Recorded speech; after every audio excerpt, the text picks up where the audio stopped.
김정은 북한 국무위원장의 건강 상태와 관련해서 중국이 의료 전문가를 포함한 대표단을 북한에 파견했다고 외신이 보도했습니다. 중국 의료진의 북한 방문 소식은 김정은 위원장의 건강 이상설이 소강 국면으로 변화하는 가운데 나온 것이어서 주목을 받고 있습니다.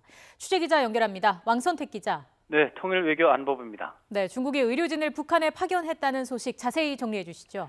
네, 로이터 통신의 보도입니다. 통신은 중국이 김정은 북한 국무위원장에 관해 조언하기 위해서 의료 전문가들을 포함한 대표단을 북한에 파견했다고 오늘 현지 소식통을 인용해 보도했습니다. 통신은 북한 문제를 다루는 중국 공산당 대외연락부의 고위 관리가 이끄는 이 대표단이 지난 23일 베이징을 출발해 북한으로 향했다고 전했습니다. 중국 의료진과 관리들의 평양행 소식은 김정은 위원장 건강 이상설이 소강 국면으로 변화하는 가운데 나온 것이어서 주목을 받고 있습니다. 특히 중국 공산당 대외연락부의 한 관계자는 지난 21일 김 위원장이 위독하지 않은 것으로 안다고 발언한 바 있기 때문에 이번 의료진 방문의 배경에 관심이 쏠릴 전망입니다. 김 위원장 건강 이상설은 지난 15일 김일성 주석 생일 기념 행사에 김 위원장이 불참하면서 불거졌습니다.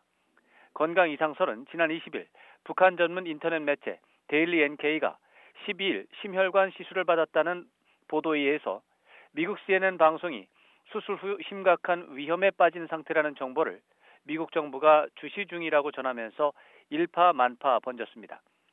하지만 우리 정부 관계자가 CNN 보도 이후에 김 위원장은 묘양산이 아닌 원산에 체류하면서 측근들과 정상적인 활동을 하고 있다고 선을 그으면서 진정되는 추세를 보였습니다.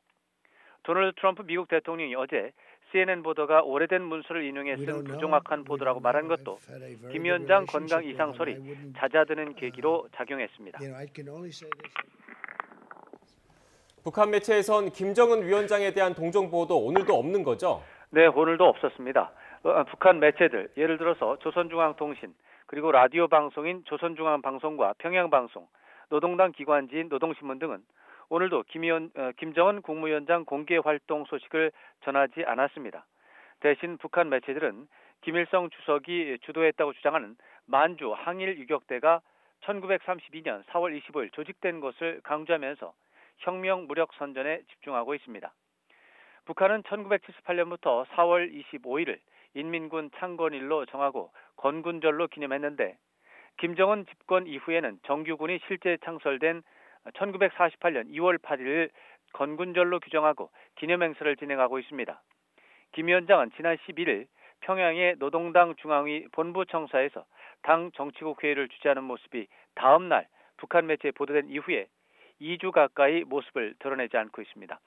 지금까지 통일외교안보부에서 YTN 왕선택입니다.